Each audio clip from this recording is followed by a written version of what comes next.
আমাকে টার্গেট করেছিল। আমি ওই দোকানে বারবার ঢুকতাম, কিন্তু বলতো কি হয়েছে। আমি বলতাম যে একটা লোক আমার পিছা করে। ওই আমার পিছে দৌড় দিয়ে যাইতেছিল। তারপরে যে আমি একটা দোকানে লুকালাম, যদি ওই দোকানে না ঢুকতা তাহলে তুমি আজকে বাইচা থাকতে না। রামিসার আগে তার বান্ধবীকেও টার্গেট করেছিল খুনি সোহেল। দোকানে লুকিয়ে সে সময় রক্ষা পেয়েছিল এই শিশুটি। রাজধানীর মিরপুরে চাঞ্চল্যকর স্কুল ছাত্রী রামিসা হত্যাকাণ্ডের মূল হোতা সোহেল রানার বিষয়ে এবার বেরিয়ে এসেছে আরও এক ভয়াবহ তথ্য। রামিসাকে নির্মমভাবে হত্যার পূর্বে তার এক সহপাঠী ও বান্ধবীকেও নিজের জালে জড়ানোর চেষ্টা করেছিল এই সিরিয়াল অপরাধী। একটুর জন্য সে সময় সেই পিচ্চি মেয়েটি বড় ধরনের বিপদের হাত থেকে রক্ষা পেয়েছে।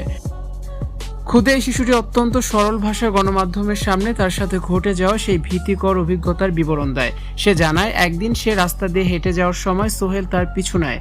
পরিস্থিতি বেগতিক দেখে শিশুটি দৌড় দিলে সোহেল তার পেছন দৌড়াতে শুরু করে।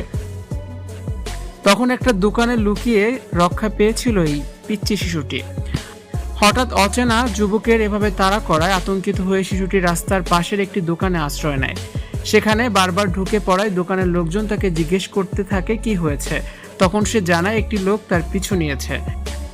দোকানে আশ্রয় নেওয়ার কারণে সেদিন সোহেল তাকে ধরতে ব্যর্থ হয় এবং কিছুক্ষণ পর সেখান থেকে চলে যায়।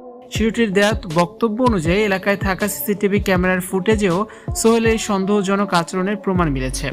মোবাইল ফোনে আসা সেই ফুটেজ দেখা গেছে যে একটি জায়গায় আরেকটি মেয়ে বসা ছিল এবং তার পাশে রামিসাও বসা ছিল। তখন সোহেল তাদের কোনো কিছু একটা খাওয়াচ্ছিল বা খাওয়ানোর প্রলোভনও দেখাচ্ছিল।